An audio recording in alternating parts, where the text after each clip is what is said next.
Chapter 30 of Pride and Prejudice by Jane Austen. Pride and Prejudice by Jane Austen, Chapter 30. Sir William stayed only a week at Hunsford, but his visit was long enough to convince him of his daughter's being most comfortably settled, and of her possessing such a husband and such a neighbour as were not often met with. While Sir William was with them, Mr. Collins devoted his morning to driving him out in his gig and showing him the country. But when he went away, the whole family returned to their usual employments; and Elizabeth was thankful to find that they did not see more of her cousin by the alteration, for the chief of the time between breakfast and dinner was now passed by him either at work in the garden, or in reading and writing and looking out of the window in his own book-room, which fronted the road. The room in which the ladies sat was backwards.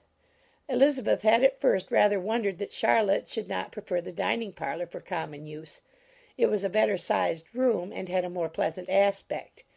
But she soon saw that her friend had an excellent reason for what she did, for Mr. Collins would undoubtedly have been much less in his own apartment had they sat in one equally lively, and she gave Charlotte credit for the arrangement.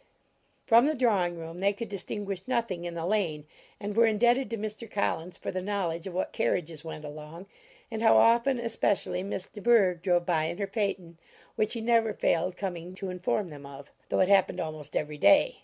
She not unfrequently stopped at the parsonage and had a few minutes' conversation with Charlotte, but was scarcely ever prevailed upon to get out. Very few days passed in which Mr. Collins did not walk to Rosings, and not many in which his wife did not think it necessary to go likewise; and till Elizabeth recollected that there might be other family livings to be disposed of, she could not understand the sacrifice of so many hours. Now and then they were honoured with a call from her ladyship, and nothing escaped her observation that was passing in the room during these visits. She examined into their employments, looked at their work, and advised them to do it differently; found fault with the arrangement of the furniture, or detected the housemaid in negligence; and if she accepted any refreshment, seemed to do it only for the sake of finding out that Mrs. Collins's joints of meat were too large for her family. Elizabeth soon perceived that though this great lady was not in commission of the peace of the county, she was a most active magistrate in her own parish, the minutest concerns of which were carried to her by Mr. Collins; and whenever any of the cottagers were disposed to be quarrelsome, discontented, or too poor, she sallied forth into the village to settle their differences, silence their complaints, and scold them into harmony and plenty. The entertainment of dining at Rosings was repeated about twice a week; and allowing for the loss of Sir William, and there being only one card table in the evening, every such entertainment was the counterpart of the first. Their other engagements were few, as the style of living in the neighbourhood in general was beyond Mr. Collins's reach. This, however, was no evil to Elizabeth, and upon the whole she spent her time comfortably enough. There were half hours of pleasant conversation with Charlotte, and the weather was so fine for the time of year that she had often great enjoyment out of doors. Her favourite walk, and where she frequently went while the others were calling on Lady Catherine, was along the open grove which edged that side of the park where there was a nice sheltered path, which no one seemed to value but herself, and where she felt beyond the reach of Lady Catherine's curiosity. In this quiet way the first fortnight of her visit soon passed away. Easter was approaching, and the week preceding it was to bring an addition to the family at Rosings, which in so small a circle must be important.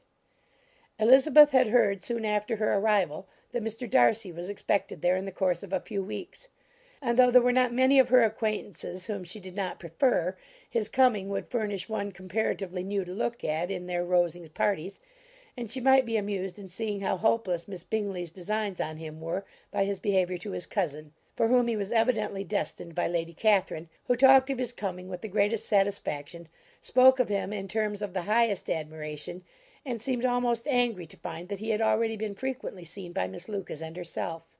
His arrival was soon known at the parsonage, for Mr. Collins was walking the whole morning within view of the lodges opening into Hunsford Lane, in order to have the earliest assurance of it, and after making his bow as the carriage turned into the park, hurried home with the great intelligence. On the following morning he hastened to Rosings to pay his respects.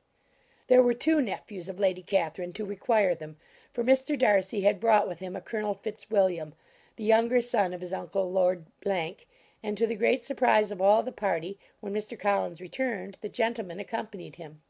Charlotte had seen them from her husband's room crossing the road, and immediately running into the other, told the girls what an honour they might expect, adding, "I may thank you, Eliza, for this piece of civility. Mr. Darcy would never have come so soon to wait upon me." Elizabeth had scarcely time to disclaim all right to the compliment before their approach was announced by the door-bell, and shortly afterwards the three gentlemen entered the room. Colonel Fitzwilliam, who led the way, was about 30, not handsome, but in person and address most truly the gentleman. Mr. Darcy looked just as he had been used to look in Hertfordshire, paid his compliments with his usual reserve to Mrs. Collins, and whatever might be his feelings toward her friend, met her with every appearance of composure. Elizabeth merely curtsied to him without saying a word. Colonel Fitzwilliam entered into conversation directly with the readiness and ease of a well-bred man, and talked very pleasantly. But his cousin, after having addressed a slight observation on the house and garden to Mrs. Collins, sat for some time without speaking to anybody. At length, however, his civility was so far awakened as to inquire of Elizabeth after the health of her family. She answered him in the usual way, and after a moment's pause added, "My eldest sister has been in town these 3 months. Have you never happened to see her there?" She was perfectly sensible that he never had, but she wished to see whether he would betray any consciousness of what had passed between the Bingleys and Jane, and she thought he looked a little confused as he answered that he had never been so fortunate as to meet Miss Bennet. The subject was pursued no farther, and the gentlemen soon afterwards went away. Chapter 30.